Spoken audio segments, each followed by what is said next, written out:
go over a few things that the defense talked about and show some photographs. There'll be a packet in the back. This is People's 39.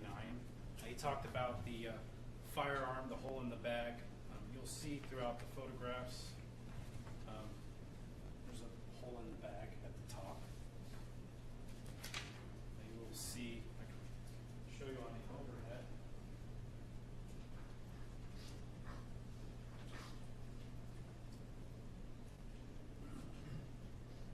This is the bag he just showed you. There's a hole in the bag at the top. You also see in the same packet of photographs, there is also a plastic bag with gunpowder residue on it that was in the bag. As it relates to the bullet ending up in the light, if you'll notice in the photographs, the fridge was open and Rob was near the fridge. The way the bullet ends up in the light is if Robert's bending into the fridge, the bullet ends up back here. So it's perfectly possible. There's no issue to that whatsoever. The bag has a hole in it. We found the gun. We found the silencer.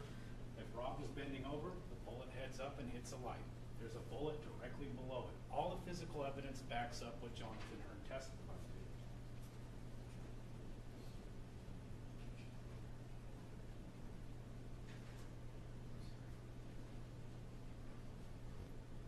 to.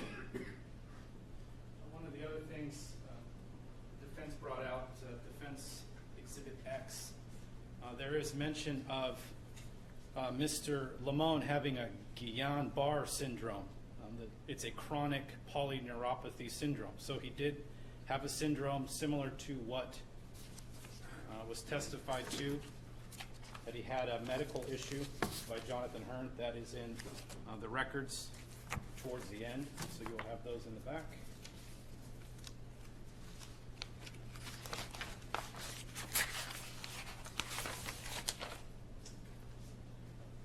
One of the things that I did want to point out is I think there's been two kind of shiny objects that the defense has kind of used in this case. One is sex. One is the children and emotion. Starting out with sex, now the defense is arguing that she was being slut-shamed, or that's why she didn't talk to police. But you recall during her testimony, the big issue was control, and she wasn't allowed to speak out of her group.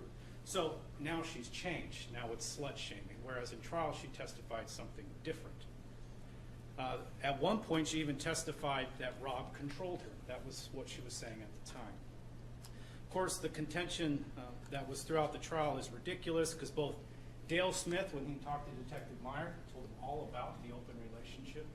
Jason and Kelly, when they talked to Detective Meyer, talked all about what was going on. And she even said when she... Same admonition I gave you for both attorneys. Attorneys are arguing their case. You're the judge of the facts. Remember what the facts are. Apply a lot of the facts and make your decision. Noted for the record, Mr. Terry. Thank you. Jason and Kelly, who have been contended by the defense as part of this group, are the ones that initially contacted law enforcement. So this contention that there's this supposed rule that kept Ms. Limon from talking to law enforcement has not been adhered to by anyone that was part of this supposed group. You'll have evidence in the back about this open relationship that occurred back in 2008.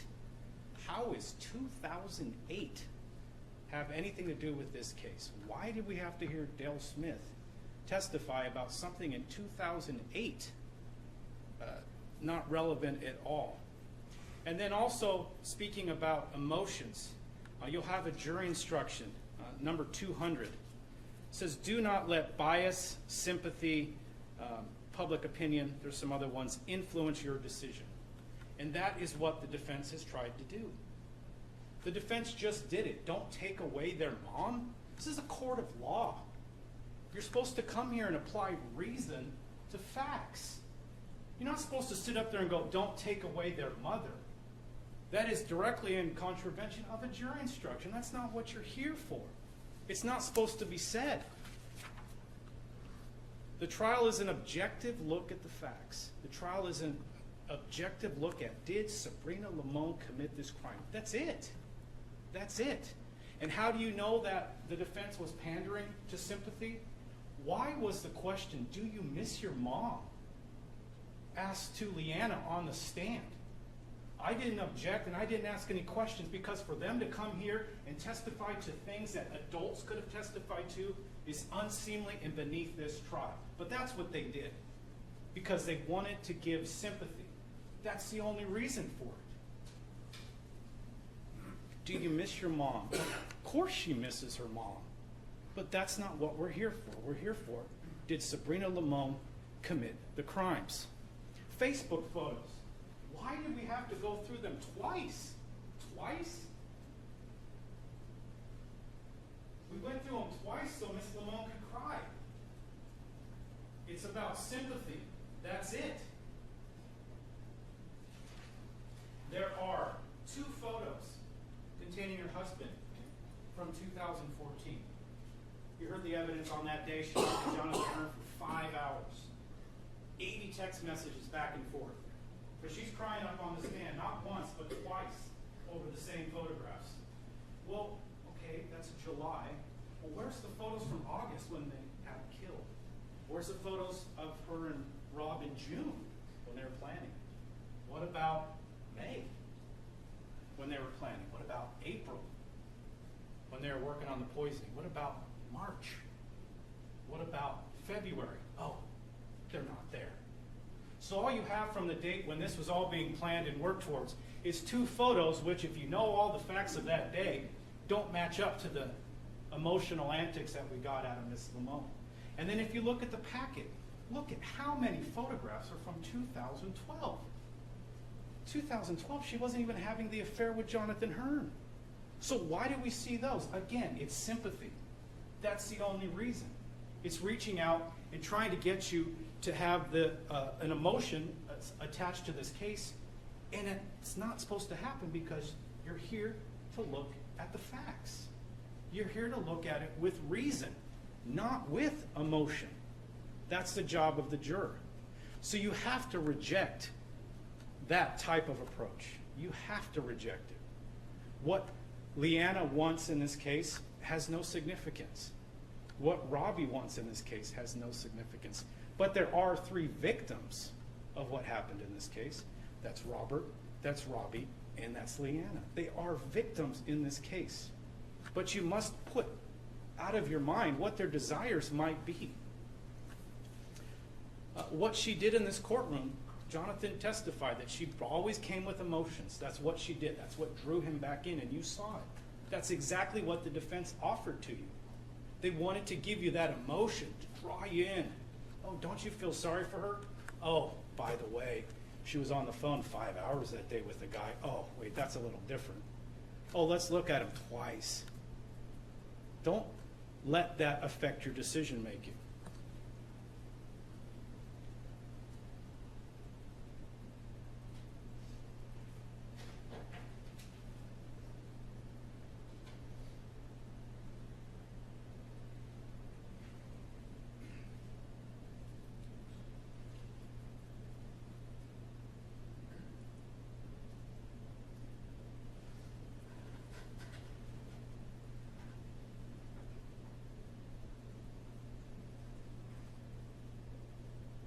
Talk about some general concepts of conspiracy. I like to throw this photo in because it kind of helps me explain conspiracy. Now, what you have in this photo is 2 guys fishing out of a boat. So think of conspiracy as fishing. Now, in this case, what we have is a lot of kind of snapshots of different moments in time. That's what this is. This is a snapshot of one moment in time. But what can you infer in the circumstantial evidence from this case? You got 2 guys in a boat, both fishing. Well, you can infer from that, based on the circumstantial evidence, they agreed to go fishing. They're both sitting in a boat. You didn't see them push the boat off of the truck or off the trailer. You didn't see them get into the boat. You didn't see them cast their line. But you know that they agreed to, because they're both standing in the boat fishing. That's what this case is. This case is about snapshots in time, actions taken in time. And based on what they're both doing, you can infer that they agreed to do that. That's what a conspiracy is. And what a conspiracy is, to get to the meat of it, you have to take one of them and ask them, hey, what did you guys decide to do? It's a criminal conspiracy. People are not going to raise their hand and go, hey, here's what I did. This is what you have to do in criminal cases. The actions show an agreement. The actions show a plan. The wiretaps November 7th, just for an example, a snapshot. Sabrina is told by somebody connected with law enforcement. She trusted him. That's what she said on the stand. Somebody wanted this done to Robert. The arrest of who did this to Robert, and phone lines could be tapped to get a confession of who did this to Robert. That's the implied thought there.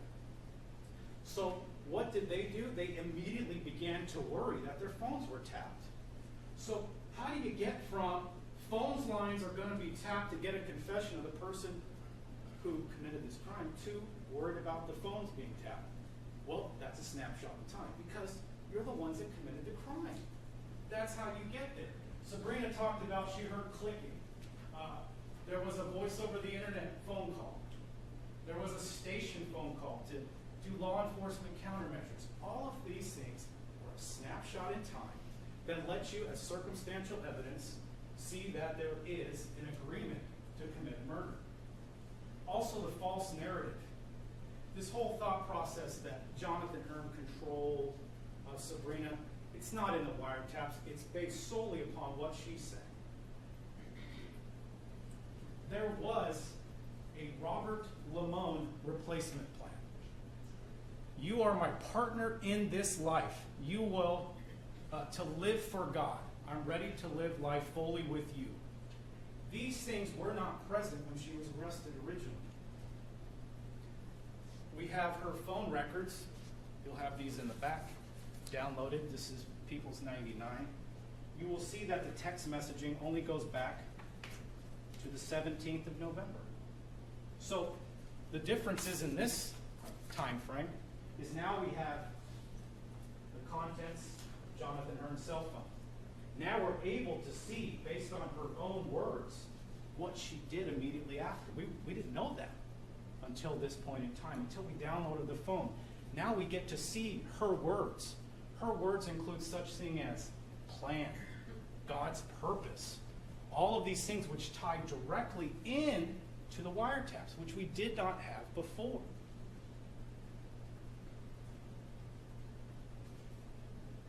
And then there is the talk of Sabrina's real love. Like I said, you can't listen to sympathy, passion. You have to read what is there. This is what Sabrina wrote. October 18th, 2014. I am in love with you deeply, a love that I've never felt before. Exclamation part. That is unequivocal. That is, her real love was Jonathan Hearn. That's what she wrote. She wants to testify now. She doesn't know what she was thinking at the time. Well, her words pointed out. I put in more than one. How's the love of my life this morning? That's unequivocal as well. That's Jonathan Hearn. Her husband has just deceased. Now we know what their plan was, that they had a plan based on her own words. Now we know that she has indeed replaced Robert Limon with Jonathan Hearn based on her own words. Initially, those words, we did not have them.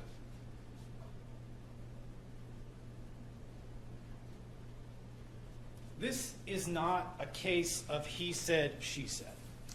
This is a case of he said, she lied. That's what I'm calling it. You can look at the evidence. It will be there in the back for you. To have accomplice testimony, it is required that the accomplice, and Jonathan Hearn is an accomplice, accomplice's statement is supported by other evidence you believe. That's up on the table here. That supporting evidence is independent of the accomplice's statement. Supporting evidence tends to connect. So that's what you have to have an accomplice statement supported by the evidence sufficient for you to believe. Well, in this case, what do you have? You have arsenic trioxide being located. You have Gmail searches. You have cell tower information. You have cell phone call records backing up the testimony. You have phone notes downloaded that depict the actions. You have items seized in the searches subsequent to the arrest. You have Sabrina's cards describing the future. You have Sabrina's text messages talking about future plans and buying things for the home, which we didn't have before. You have their actions after Robert died. You even had defense witness Jennifer Lentz corroborate Jonathan Hearn. He said, all we did was have text messages and meet one time. What did she say? They text messaged and met one time. Everything that Jonathan Hearn testified to is corroborated by the evidence, by cell records, by items seized, by phone context. And what are you left with the foundation of the defense case? Sabrina Limon. That's what you're left with. And based on her testimony, she lied to law enforcement at every turn. I don't know how that's even up for debate. There is so many lies in there, it is unbelievable. Talked about contact with her husband on the day of the murder, but left Jonathan out. She also said, I continually called my husband at work that evening because I was worried. She was on the phone with Jonathan. And I went over every single one of those calls with her and asked her if she made that call. And she said she did. That is the reason I argued she was on the phone while making the calls, because of her testimony. She fantasized about the future. That's her testimony now. It's not a fantasy if you're buying things. It's not a fantasy if you're doing an action. It's a plan if you're doing an action. She lied about that. She lied about wanting the crime being solved. The excerpt is in evidence where she was happy that they had no evidence. She lied about not worried about the BNSF investigation. After I asked her that question, I put the wiretap into evidence. You hear her voice. It's in the excerpt in evidence. She lied about the video. The reason I put transcripts up there is you can't jumble the words. It's in evidence. The words were up on the screen for you. She knew who was in the video. They would rather take a picture of you. That's what her words were. Not, why are they taking a picture of you? She lied about not knowing who's in the description. John. She immediately called John, tall, white, skinny, motorcycle, beef with Rod. She lied about being confused. She was not confused. As I said before, she even talked to Jonathan about his motorcycle. She lied about the relationship, even after arrest. Those slides that were up before, until they told her about all the stuff. We had had a relationship. We hadn't had a relationship since April. All of those things are constant, continual lies. She was worried about an impending court case. Again, the excerpt is in evidence. Lied about the relationship, lied about being controlled. Look at her writings. Look at her actions. Listen to her words. Listen to some of the wiretaps. Hey, baby, really, she's controlled? What in any of those wiretaps make you think she's controlled in her relationship with Jonathan Hearn? She said Jonathan wouldn't stop coming around. Again, miss you, wish you were here. All those words, none of that means, oh, stop coming here. But now she wants to testify to that. The cell phone information, it gets as simple as this. And just to break it down, this is a cell phone record of Sabrina Limon.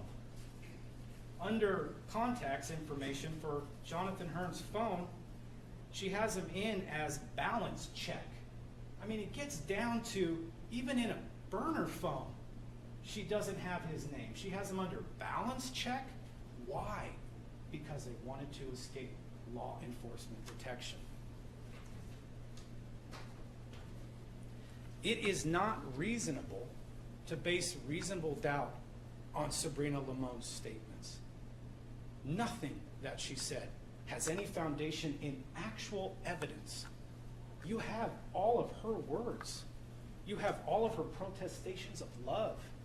You have all of her audio protestations of love to Jonathan Hearn. And it's completely contrary to what she testified to. All of the things that she testified to that happened. None of those things are contained in the evidence.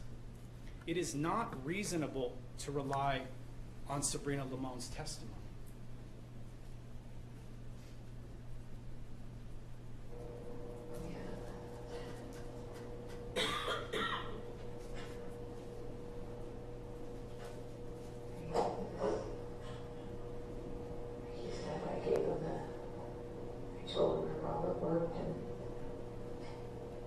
How do you think Robert felt?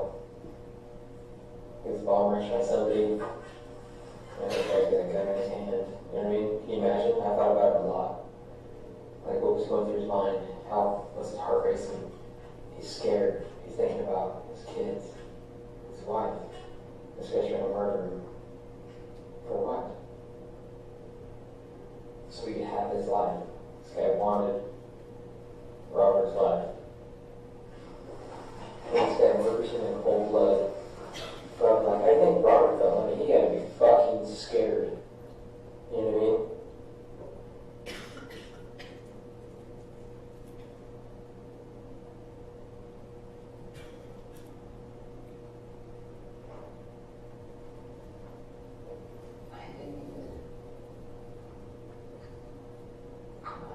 I just wanted to know if he suffered. He said he didn't suffer. I didn't know details of. Who are we talking about in that audio? We're talking about Jonathan Hearn. I told him where Robert worked. This guy is taking his life. And what does Sabrina Limon say? She says, I just wanted to know if he suffered. And he said he didn't suffer. That's all she wanted to know. That's all she wanted to know. She didn't want to know the details. She just wanted to know that he didn't suffer. And he told her he didn't suffer. That's it. That's her statement. That's what she asked Jonathan Hearn. She just wanted to know if he suffered. And he said he didn't suffer.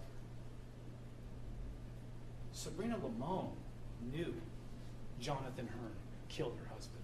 That's what that statement points to. Sabrina Limon knew, based on her statements to law enforcement, that Jonathan Hearn had killed her husband. Sabrina Limon planned the murder of her husband with Jonathan Hearn. That's in the evidence. That's in the text messages. That's in the pre-planning. That's in the cell phone locations. That's in the wiretaps. It's throughout. It's replete throughout. She needs to be held accountable for what she did with Jonathan Hearn.